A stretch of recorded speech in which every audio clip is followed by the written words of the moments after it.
Very good. We can start.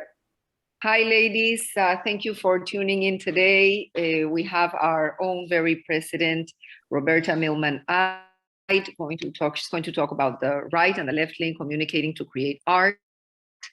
And we are very grateful that she's our president and that she multitasks and keeps us on board of everything that's going on. And we are very appreciative. So with you, Roberta, please go ahead. Looking forward. Thank you. Thank you very much. I'm going to start with as soon as I share my screen. Once I do that, I won't be able to see people. That's the problem. I'm going to share my screen and I'm going to start by bringing up my presentation. Let me just make sure I have both things up. I don't know if I can share both things. Nope, don't want to do that. Let me see. And that one. All right. And I'm going to have to do something else. I apologize. I really thought I had this together. And you can see my art. I'm going to try to start the slideshow. And you let me know if you can't see it, okay? It's great. We can see it. Just tell us a little bit about your background, please. Okay. That's what I'm going to do right now. Thank you. Sorry, my husband's phone thing is a little bit slower than mine, the computer. I am learning. Again, my computer, I'm due for a new computer. Mine's like about 10 years old, believe it or not. And I am going to get a new one. So I'm just feeling a little slow on this. Okay. Okay. First, I just want to let you know, normally they say I'm not going to give you my whole life story, but in this case, I got to go back a little bit farther. I'm going to go back to, like I said, I was going to go back to my beginning. When I was born in Southern California, but we moved like a year later to Oahu, Hawaii, because my dad was working on the space program. At that time, it was a secret project. And it became the Charlie Brown, Snoopy, the prelude to the Apollo moon landing. But at that point, it was just secret. So we went to Hawaii. The reason I'm telling you all that is because in my early years, I was told that I never spoke a word until I was well into my second year of my birth. You know, I was 2 years old. And when I did speak, apparently my voice has always been hoarse, but it was even hoarser and deeper as a child. So it made it hard for a lot of people to understand me. They didn't know what it was. After some poking and probing, I think they finally decided when, you know, that might have been inherited because my grandfather also had the same voice, but they blamed it on life, but it's inherited. So that's the raspy voice you hear. It's always like this. It's not a cold. And let's see. So anyway, the reason I'm telling you about that is that people really didn't understand me well as a child. And I used to get frustrated. I got really angry. So I found that actually drawing was a really good way for me to actually, you know, communicate. I can actually do drawings, posters, doodles. Everybody loved to see them. And they actually recognized the images. They were recognizable. As a little kid, that's important. When you can't communicate well, it's important to be able to say something that people can understand you. You know how frustrating it is for a child to not be able to communicate their thoughts. So I did that. When I came back to California, to make matters worse, because I couldn't speak where people could hear me very well or understand me, apparently it was a combination of Hawaiian. I was speaking Hawaiian, some Japanese. My girlfriend was a Japanese and Hawaiian blend, and I didn't know that, but they said it was another language I was speaking too. So on top of everything else, they sent me to a school because at that time, they didn't integrate people from other countries. They would send you to a adult class to learn how to speak English. I was sent as a little 5-year-old, actually I was 6, and I was sent to a class with a bunch of grown-ups in a college that was to teach me to speak. Again, that's the reason I'm telling you that I started drawing. I started drawing on everything because I found that people could understand my pictures rather than having to talk about things and communicate. And I would do storytelling. I was constantly storytelling on my pictures. And I went on to do this, and it's really good when you have a way of communicating a message. There's something about it that's very invigorating. It's very, very important that you can actually communicate your messages and thoughts. And it doesn't matter what language you speak. And that was a perfect example. I was speaking a combination of Hawaiian, Japanese. My other girlfriend, when I came to the States, her mom only spoke French to us. I was speaking French. So I was such a hodgepodge of language that it was really weird for people to understand me. And I found that it was a common ground, was speaking through art. So I continued to do that. I got in trouble a lot because I would, be in class and I'd be drawing or doing other things. So my mom was actually a teacher. So she would actually work with the teachers to explain to them that I can bring in a pad of paper. If once I finished my work, I could actually draw. And that became amazing because, that was motivation. I finished my work, I got straight A's. I'm not bragging, I'm just saying that you start to achieve, you become an overachiever to do what you want. So by finishing my work and doing it really well and doing really good grades, I was able to do the drawings. But before that, it was hysterical. I'd have straight A's and then I'd have a C on citizenship almost all the time because there was talking or noise or because I was doodling or I got caught drawing on the table, whichever. But I'm sure some of you have drawn on other surfaces. In fact, I drew on so many surfaces. My mom, because we only lived in apartment houses, my mother said that she put up a whole butcher paper all around the bottom of the room, my bedroom. And she would say, you have to stay within the parameter of the butcher paper. And I would draw, and that was like my first graffiti art, basically. It was like drawing all over the walls, but I had to stay on that butcher paper level from down below. I would tell stories. Telling a child to start drawing like crazy is a fun thing. If you don't, it ends up being like I've forgotten my own son, who's an engineer now. He ended up drawing on the inside of my table underneath, drawing pictures, really good ones, but he drew underneath. You have to give a creative person, this, we're all creatives. You have to give a creative person their own their own platform, their own surface to work in. So anyway, let's move on. And I'm gonna, let's see what I want to say. Okay, so by high school, I took a break because I realized that there's no way I could make it to college as an artist. So I had started learning flute playing, and same thing, I excelled at the flute, became first chair, got some scholarships, made it into college. But my goal really was to become an artist, and I didn't know what, but I knew I liked the idea of in narrative storytelling. When I got to college, I worked in the area of the graphic design department, and I was working as a TA. It was like that work study in to make some money, so I can actually, I got some scholarship, but I also worked from the music. But once I left music, I had to make an income, so I was in work study for the, to work as the graphic department, the graphic arts department. And I had an amazing mentor, Archie Boston. He was eventually my teacher, but at that point he was like a mentor. He explained to me what it was to think as the brain, how you create good advertising from bad advertising. And the joke was that if you're going to do advertising, make it so bad or make it so good.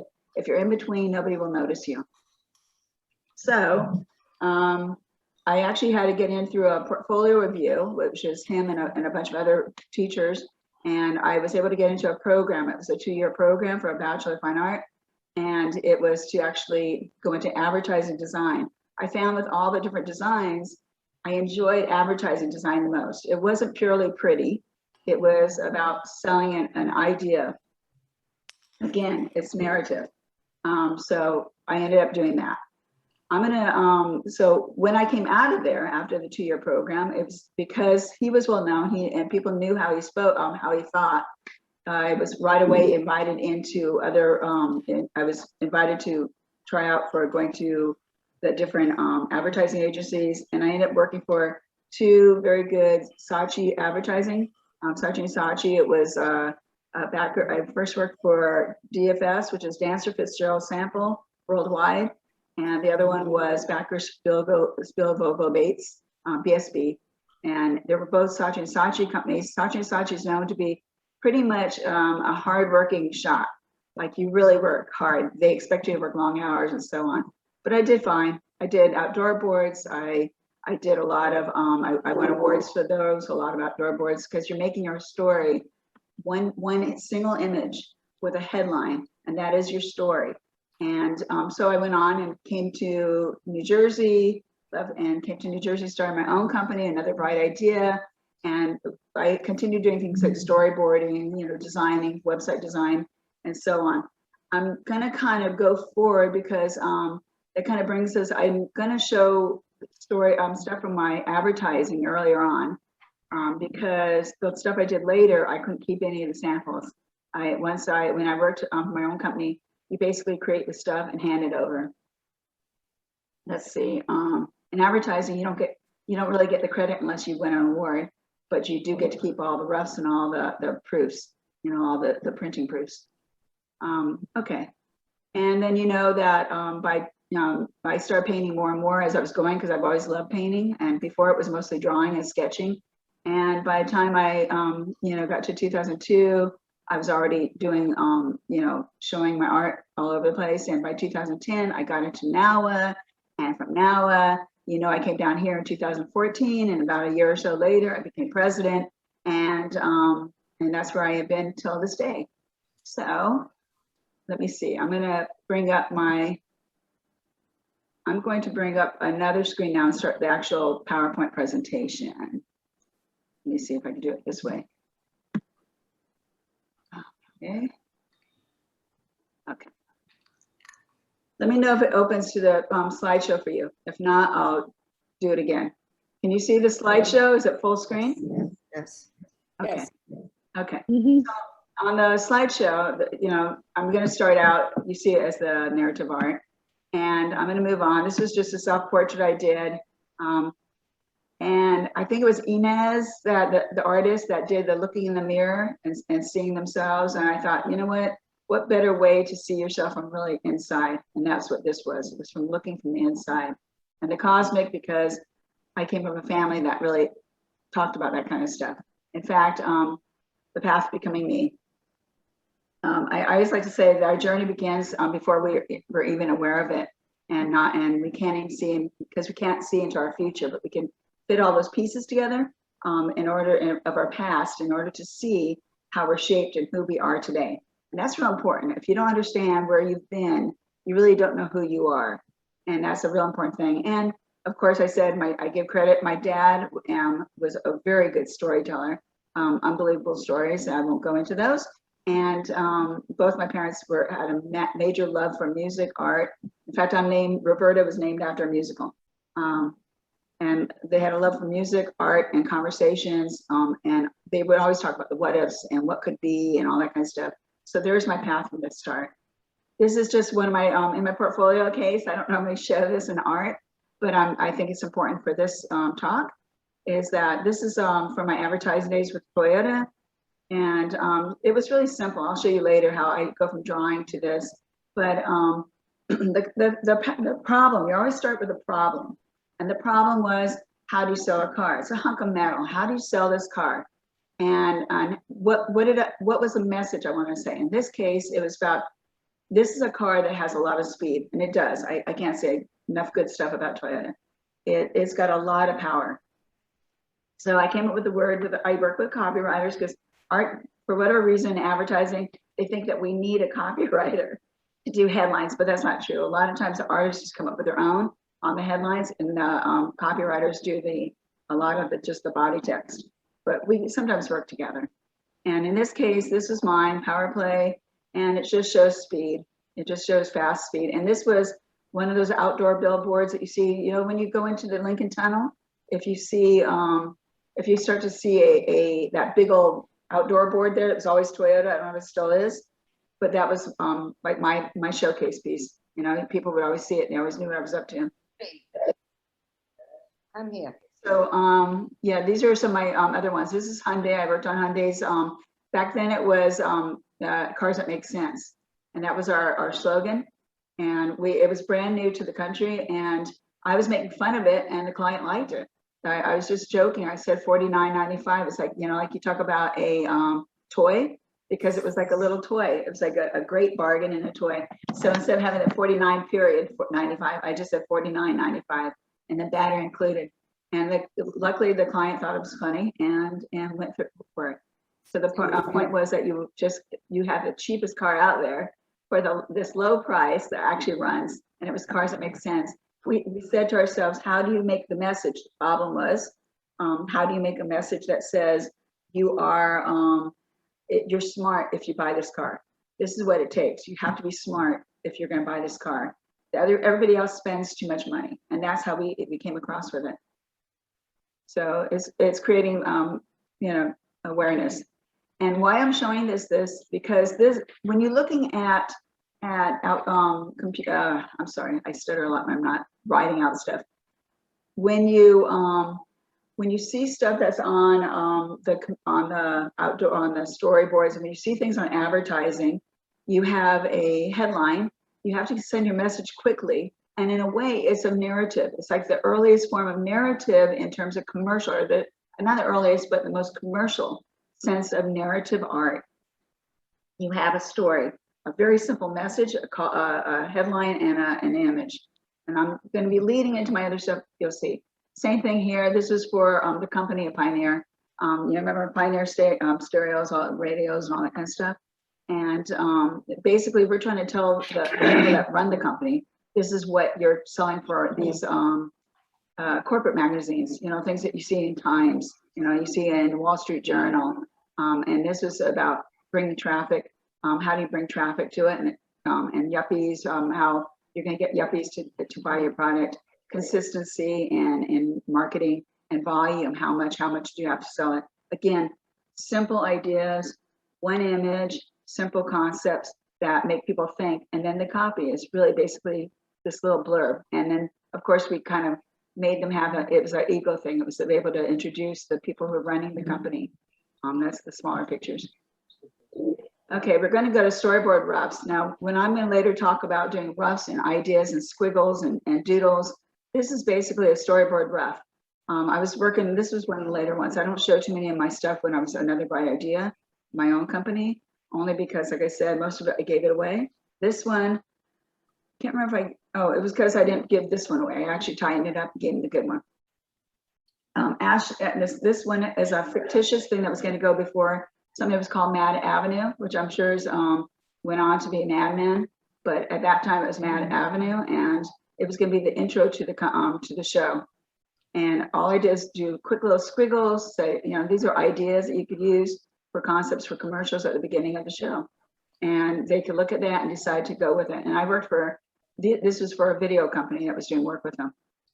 And then, of course, new business over here to the right is, Bellatori, just, again, quick little things. These are storyboards. Storyboards, if someone is not familiar with storyboards, again, you have your dialogue on the one side, you'll have your location and what's going on frame by frame, and you'll do it very quickly. Then you can elaborate it, and it becomes like this. So here's storyboards when you tie them up, present for the client. This is for the California Lottery and for Unical back when, and it shows little kind of drawings, right? These are like your sketches before you actually do your paintings. If you're not good about going straight to the canvas, this would be your sketches before you go to canvas. But for me, frame by frame, it was for telling a story. And this is literally the sense of narrative, because you're telling a story frame by frame, whale come flying off and all that kind of stuff. And it's telling a story to sell something. And again, newspaper, lots of stuff. Oh, this one was funny. The client went for it. Used card buyers, your days are numbered. It's just a little bit of sarcasm for a limited time. So again, you're getting the idea. Okay, I'm going to skim through this a little bit faster. New business. I love new business. New business was no client input. I could do what I want. I could feel what I want. I could do it. Sometimes you get lucky and the client will go for something funny, like used car buyers. But most of the time, they will water it down, and I was never happy. Oh, on the bottom here, this is a funny one. I had to give something to the client. This gives an idea of why it's fun sometimes not to cater to the client, but it's funny. I knew the client would like the one on the left. Here's a hard line to follow. I knew he would want that. I gave him, since we hit the road, it's been all uphill. I didn't think he wanted it, but he did. He loved it. But then I threw in this one, we break for no one. And that was just kind of like a joke, because at the time there was a recall on the brake pin. So it was my sarcasm. Again, funny, but I knew it wasn't going to go to press. But sometimes you have to have humor and kind of express yourself. Okay, again, just showing PowerPoint how I went from a drawing here to the final, or drawings here, and then you saw the final already. More of just concept stuff. The best things come in limited editions. And I'll move on. Different concepts of opening it up and having this raised on the car for car service, having it get wide longer and longer as it opened. And now we're going to move on to here. Learning to combine the right and left hemisphere of the brain. And then you could read it, or I could read it. The cerebrum is the largest part of the brain and is composed of right and left hemispheres. If it performs higher functions like interpreting touch, vision, and hearing, as well as speech, reasoning, emotions, learning, and fine control of movement. The cerebrum is divided into two halves, the right and left hemisphere. I know you guys all know this. I'm just gonna do it as a quick, prelude. The left hemisphere controls the speech, comprehension, arithmetic, and writing, and the right one will do the controls the creativity, spatial ability, artistic, and musical skills.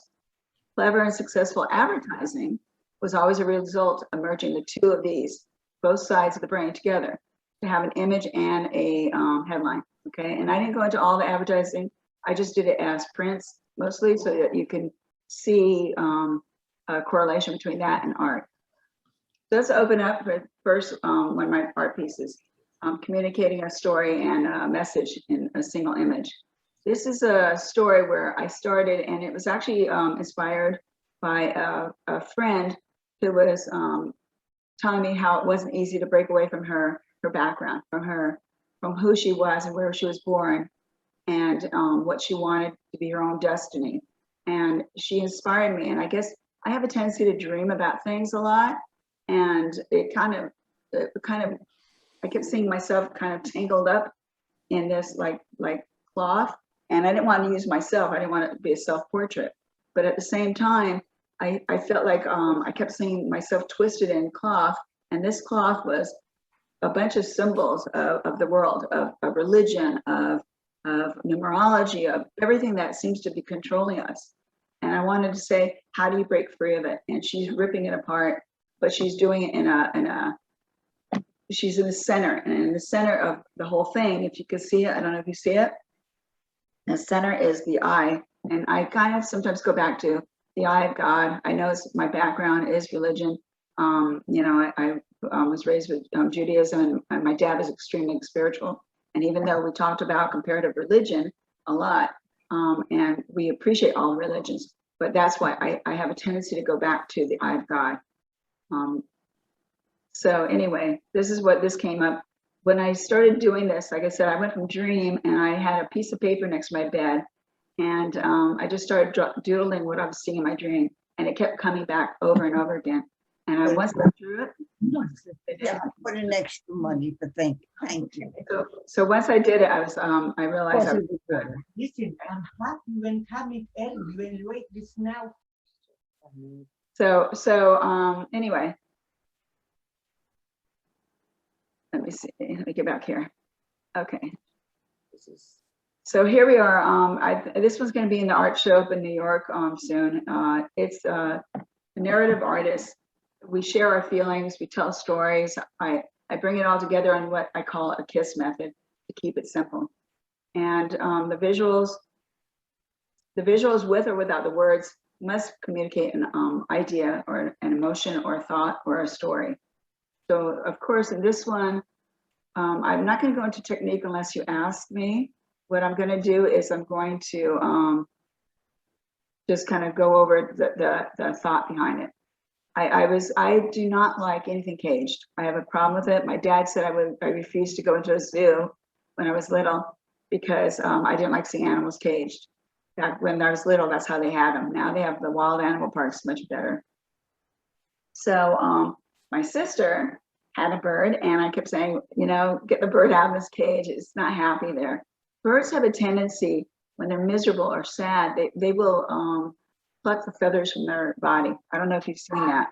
When they're depressed, they will pluck feathers from themselves. And it's like self-abuse. And they're crying for not wanting to be where they are. They're not happy, they're unhappy, they're nervous, they're sad. They have a lot of emotions, and we don't respect an animal's emotions. And it bothers me a lot. So I created this thing, and why are we putting them in cages to begin with? Just so we could look at them. So again, what is the perspective? This bird, all he sees is people looking at him. That's where I see the eyes. This one, it's a little rough on the picture because I didn't have a better picture, but I did this one for PTSD, the one on the right, and it's called Conflict. And it was an image of what goes on. I know people personally with PTSD, and they have a conflict always of what's right and what's wrong, and where they're at. And there's a conflict going in their head, and it's like constant. It never goes away. And I put this in for, darn it, it was for I had prints that sold. I didn't sell the original, but I did sell the prints, and all the proceeds went to, what was it called? The proceeds went to the people, what is it called? Warriors or something or other. I can't remember. I'm so bad. I'm terrible with names. I apologize. But it did go to help others. What's that? Does anyone remember the name of it? That Warriors Without something or other. Anyway, it went to help others that have PTSD. And the one on the left, again, goes back to my friend. How do you teach your own history without losing it? Enlightenment to me was it was going back to the cloth.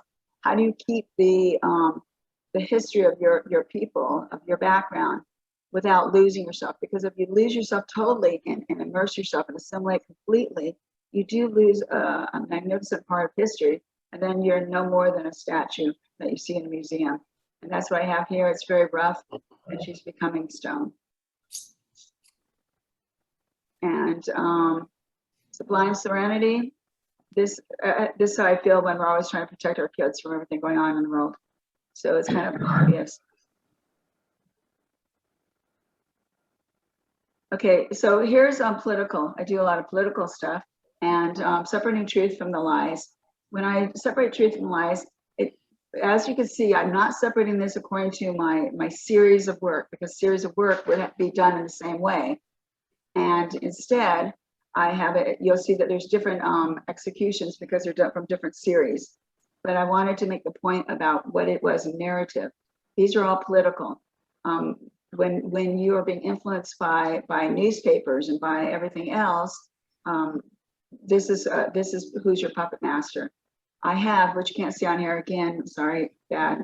I think I have a better camera now, but there's names of all the different newspapers. I go through a lot of research sometimes.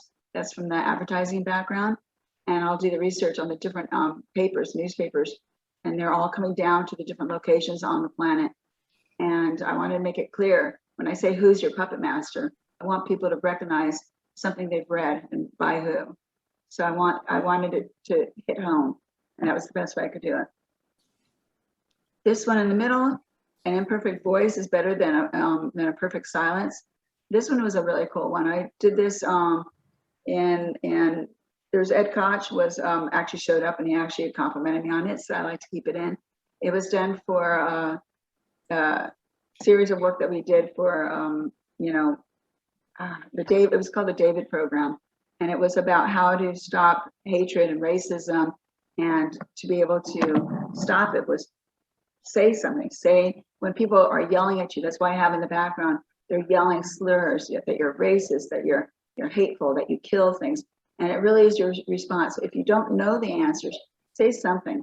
Try to find the answers. If you know more than the person yelling the racial slurs, to speak up.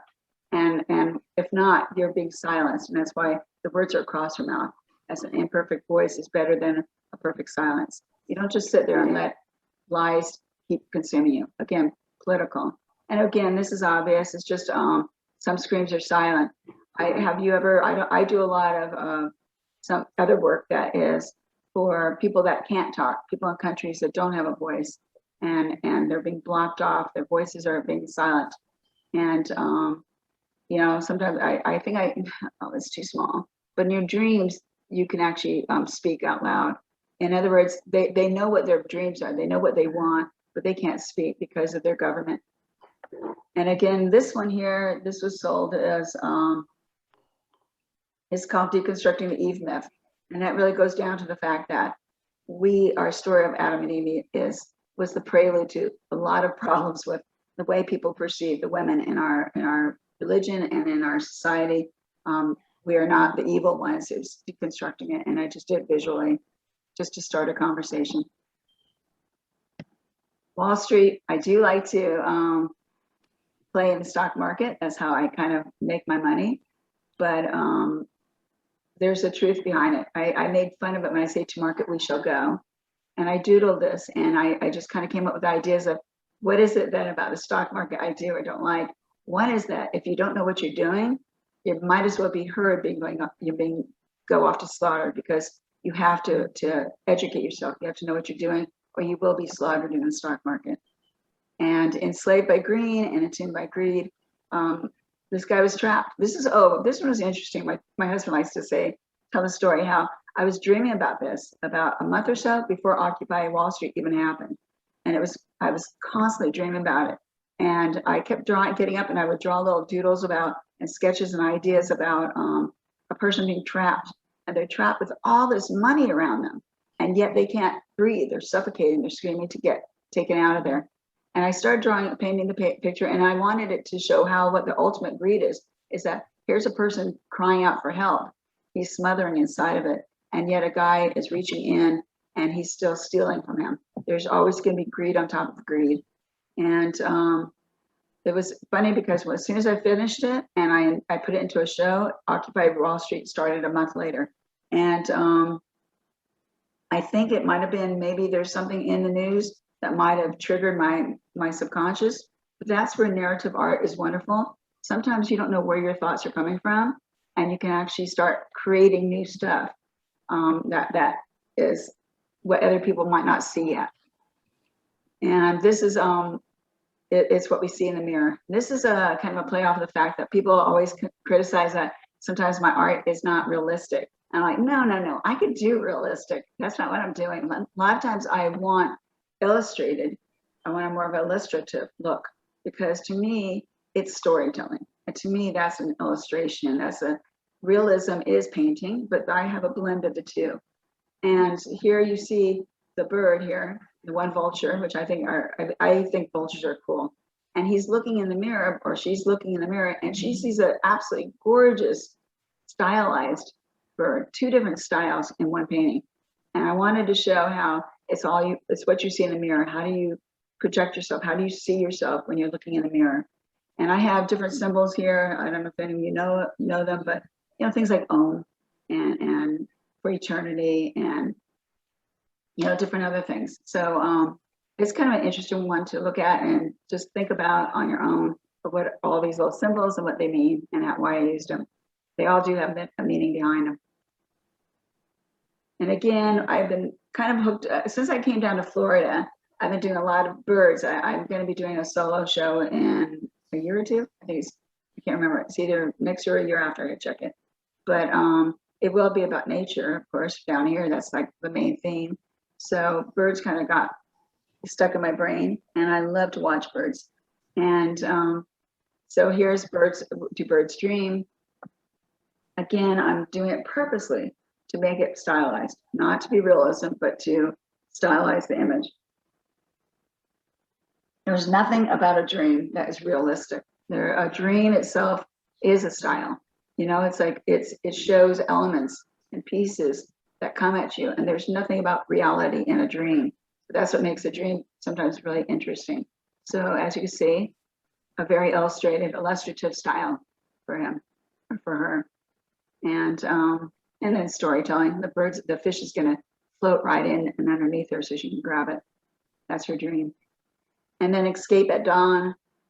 I've been feeling, I'm sure all of you do, from the 2020, this whole pandemic, feeling trapped and feeling like we were stuck indoors sometimes, not able to get out. And sometimes it's like, okay, how do you feel? I just felt like I wanted to escape. It was an emotion. And how do you make that emotion? And I feel like if I don't get out, sometimes you have to get out and just go down to the beach, or you have to go to the park or something just to get outside, because if you don't, you feel like you're being, like, as you see on the legs are starting to get broken up. You feel like you're falling apart. Your pieces of you are coming apart. This one I normally don't show, again, because it's sold. And I don't really like to show sold pieces, but this is, again, how do I feel? This is up in New Jersey. How do I feel when I'm cold and middle of the winter? Not my favorite when I'm standing outside, but I wanted to feel that feeling of, I don't know, that icy feeling that you get. And if you look at it, it's almost like the, again, hand of God or something, dropping it down on top of the earth, you know, Gaia or Maya, and we have as they're receiving it, you're getting pricked with that blood, a little bit of blood coming out at the bottom. And and there's Swarovski crystals all throughout this thing. So in real life, I can't get another picture of it, but in real life, it glistens. So just like in snow, it glistens. Okay, so this, I'm going to tell you one idea on how to do to work the way I do. Starting with the way I learned in advertising, it was all about learning to use the both sides. You have to learn to do narrative art to really come up with a concept. It's both sides, but we really don't know what it is. So the way it's broken down is that I call it, this is just one exercise of many. I call it the mixing bowl concept. And this is where you start with like your raw ingredients. Your raw ingredients is your problem. What is the feeling that you want to get past? Why, like here, I say examples. Why do women still have to fight for their personal rights in our modern era? How do birds feel and think? And how do we cope in an uncertain world when we feel like things are starting to fall apart? And I said, how do you could just watch the news on TV, or sometimes my favorite thing is just sometimes I like to do, I like to watch sci-fis, because as much as it sounds silly, when you watch something like a Twilight Zone or these sci-fis or even Star Trek, you have a tendency to have morality. There's a whole bunch of morality, and that morality can lead to what ifs. What if this was different? What if we did that? And that in itself can give you ideas. Then I said, have a sketchbook. These are the raw ingredients. Have a sketchbook that you use only as your thought journal. And I'm not meaning those big thought journals, big art journals. I mean, it could be a small thing. It could be a little pad of paper. Carry it with you. If you don't, you're going to end up like me with doing napkins and paper. I'll work on those like paper placemats that they have, or the tablecloths that are made of paper in the restaurants. I draw all over them, and then I rip them apart and take them with me. Because so if you have a sketchbook, it sort of like goes back to my childhood. If you have a sketchbook, something that you can actually have there at all times, every time you have a thought, every time you have a concept, you'll start doodling down your thoughts, your ideas. It's just a thought journal. That's all it is. Your images, but words are really important. And this is where it comes to the fact that you, on this page, start with writing words. What is the subject? What are you upset? Are you upset with the news? Are you upset with something that happened? It could be with a state taking away a woman's rights. Write words down. Right there. I'm not going to go through this, not a workshop. And I know that you artists are exceptional artists. You don't need to be handheld on this. So I'm going to just explain to you. You just write your scribbles, do your doodles, and come up with the ideas.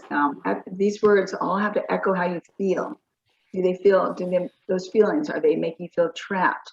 Are they making you depressed? Are they angry, making you angry? What is the emotions? Make sure your emotions on there, not just words, not just about the subject, but your emotions. Then when you're starting to doodle the way you feel. Doodle the way you might be angry, you might scratch things in. Let your mind wander, let you go into, if you're sitting there on the beach, or if you're sitting at a park, just look, stare, look at the pigeons. My house, if anyone's been to my house, they know I'm surrounded by a small courtyard that I purposely bring in birds, and I see raccoons, and I've seen possums, and I see, well, right now it's doves and sparrows, and there's a cardinal, but by letting your mind wander, if you let your mind wander and look at this stuff, there's something about your brain kind of like lets it relax, and then I don't know, it gives you other stimulus. You have to have multiple stimulus going, but while you're writing, you have to write your words. So while you're looking around, you must write words.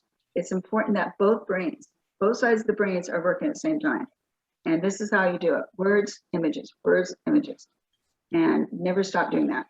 And so now when you look at them, don't go on to another drawing yet.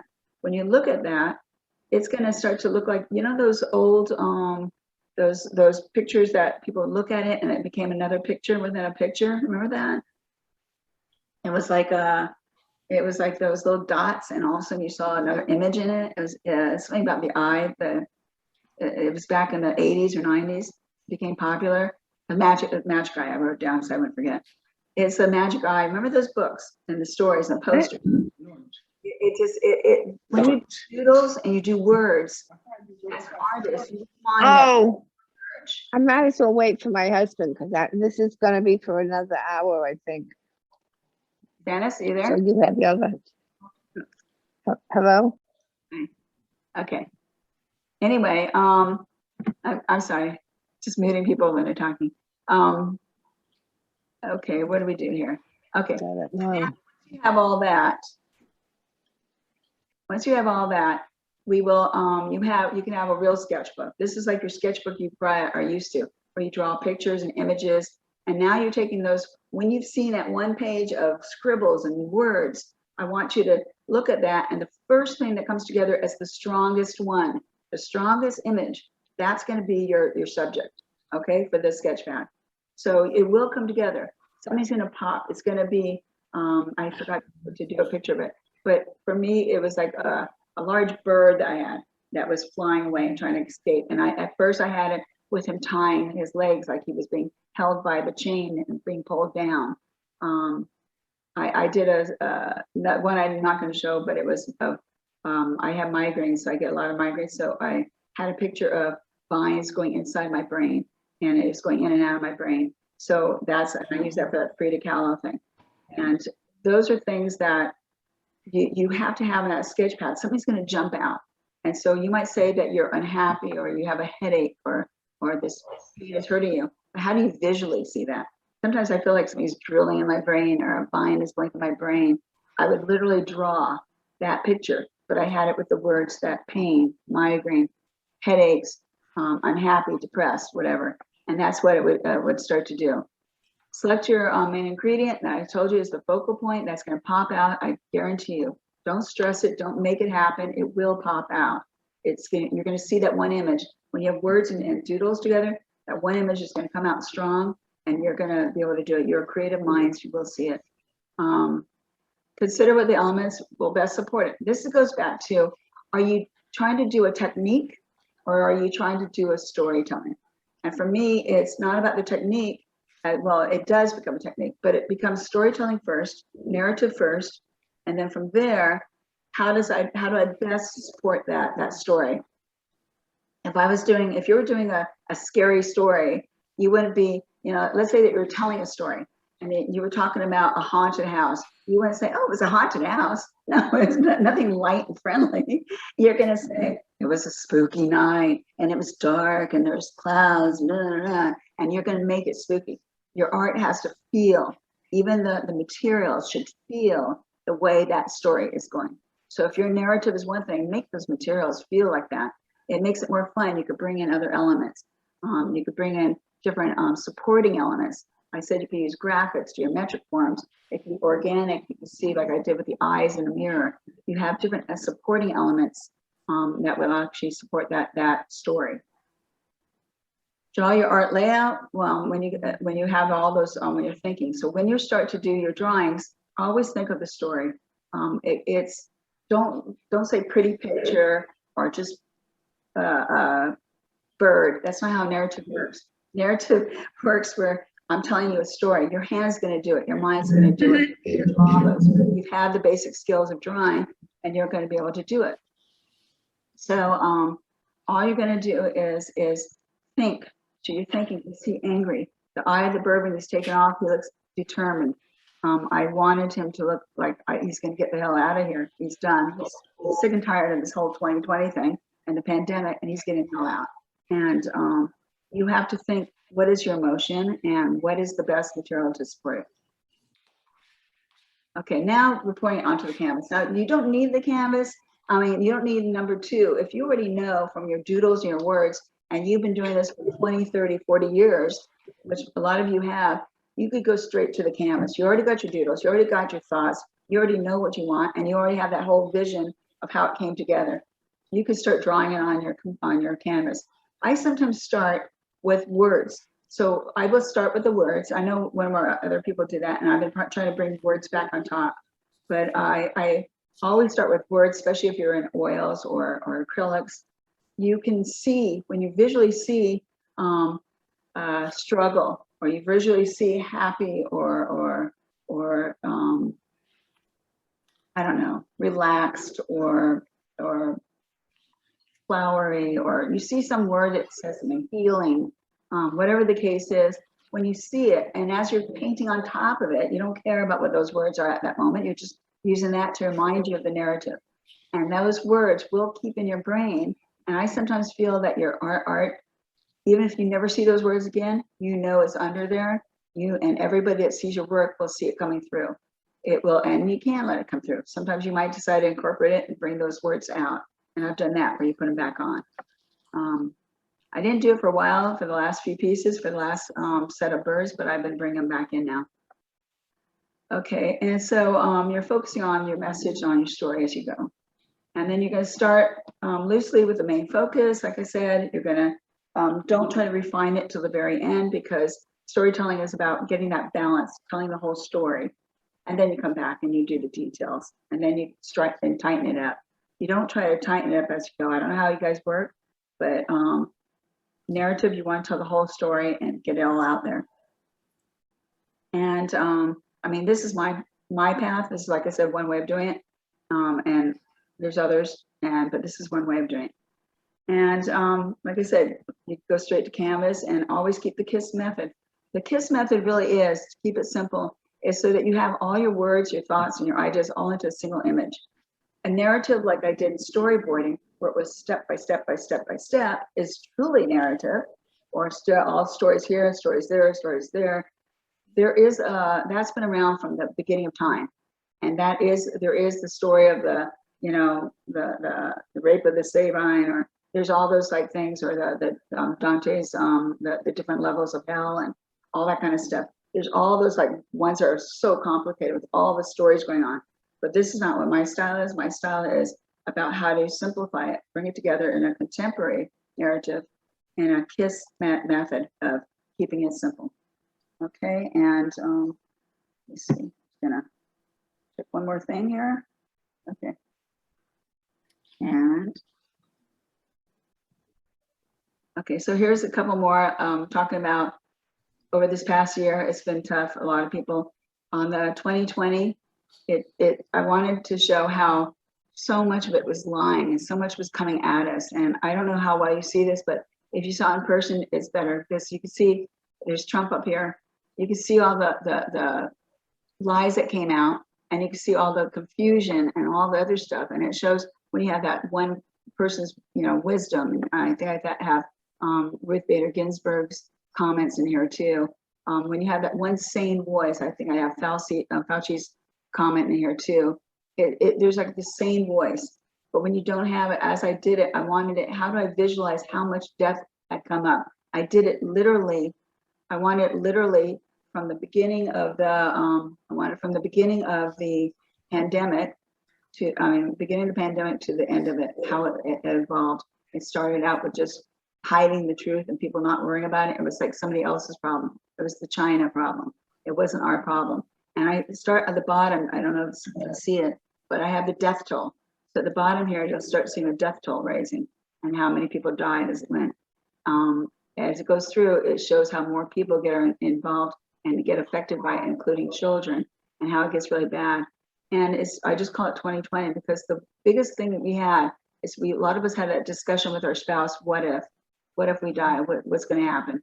So it was a really depressing time, and I wanted to show it, but at the same time, I wanted to show at the end of it, coming out of it, can we come out of it and we have the light? And if you count it, it's 12 months, and it's coming out of it is the sun. Is there going to be a sun? I'm kind of mad at the fact that it's taken longer than the Spanish flu, but it should have not been like that. I don't know why people haven't gotten the vaccine. It's insane. And then escape to my garden, same thing. When I get depressed or upset, which, you know, it happens. And I have a tendency to escape to two places, my studio or the garden. And I love both, and both make me feel happy. I don't know. So it's how do I literally escape? And you could ask my husband, I literally take off. I escape. He'll come around and say, where have you been? And I'm like on the other side of the house working on something in the garden. I just, it's an escape, and I wanted to show escape. Now in person, you see this, I wanted it, the reason I like the escape into the garden and even painting is that it's tactile. It's very, you don't just go into your garden, you're touching it, you're feeling it, you're smelling it, it's tactile. So when I started doing these hibiscus, which I love, and I'm using one that is kind of inspired from the ones that change color through the day. And I'm using paper sculpture. This is all paper sculpture here. And I actually sculpted the paper because I wanted to feel in my studio the way I feel in the garden. You understand how narrative works? Is like when you want to make it all one thing, when you want your logical and your visual, you want the visual and the logical and the words and I'm trying to think besides the brains as I talk, and the words and image all to come together. And that's how you do it. You bring them together. Starting at the very bottom under here, you would never know, but I had all these words. I'd grow everywhere. Heal, flourish, serenity, you can see here still. Some of the words came back up to the top, others didn't. And of course, heal was my biggest one, and flourish. Because you can't flourish without healing. You have to heal yourself and flourish. And on this one, I caught not quite abstract. A lot of people say, you know, a lot of people like abstracts, and I don't really, because I'm not an abstract artist. But I have done abstracts, and I do okay, and they seem to do well, and they sell. And but I use symbolism, and so in the abstracts, as you can see, I use symbolism. And here is obviously, remember the old Frank Sinatra, I'll do it my way. So you have a square peg in a round hole. I'm going to do it my way. It's literally the visual of geometrics to say what I want to say. Here in the middle, it says a yellow bra abstract. It was actually for raising money for the Susan B. What is it? Komen. I'm tired.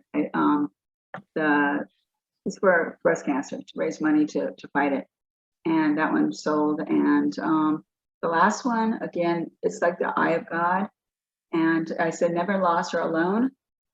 And I start with, it kind of is a play off the whole concept of the diaspora, where the Jews were thrown out of Canaan and during the Roman time. And as they moved, you'll start to see, if you see this in person, it's hard to see now, but it's sculpted, you'll see the different countries in there too. And then, but you don't really see it because all you see is a shape and a form. And that's what I wanted. I wanted to show a shape and a form. So, and it's using wire. There's wire here. There's tons of Swarovski crystal and glass. And there's also, I think, wire and paper for some of the structures. And I know it sounds silly, but and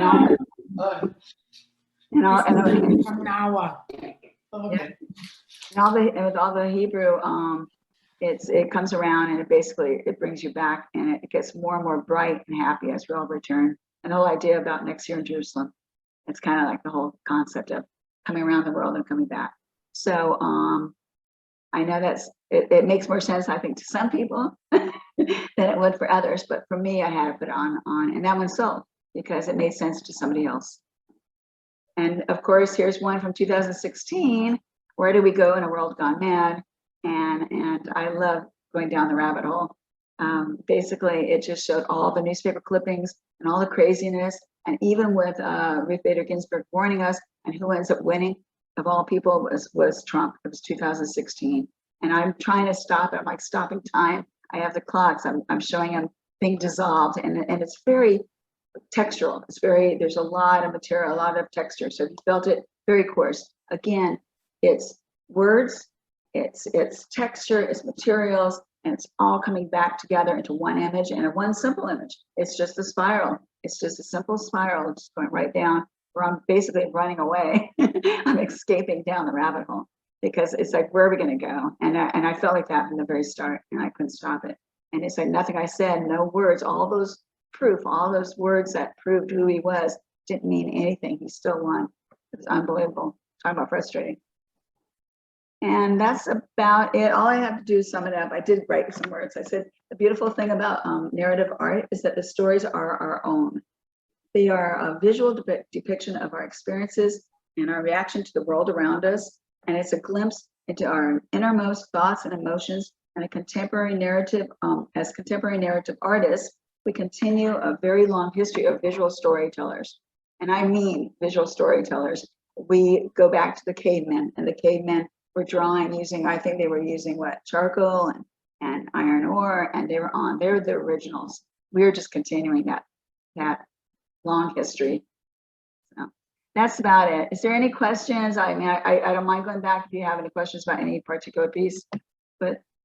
Well, Yeah. I want to thank you for this elaborate presentation. It was very interesting to see your roots, where you started with the advertisement, narratives and the images. That was very interesting. The illustrations, very powerful. And I personally like your surrealist work. I think it's fascinating. You say it's simple. I don't find it simple at all. There's a lot of information, a lot of message. Maybe your concept, the original concept might be simple, but I don't see anything simple about it. It's very sophisticated and very in detail. And I do enjoy the spheres that you're constantly making, putting eyes inside, even the like an eye, like an oculus, even this one in the 2016 with the frustration that you felt with the stairwell coming out, but it's like eye leading you in. You call it the rabbit hole, but it's also sort of alluding to the eye and sucking you right in. Right. So I think it's been a fantastic presentation.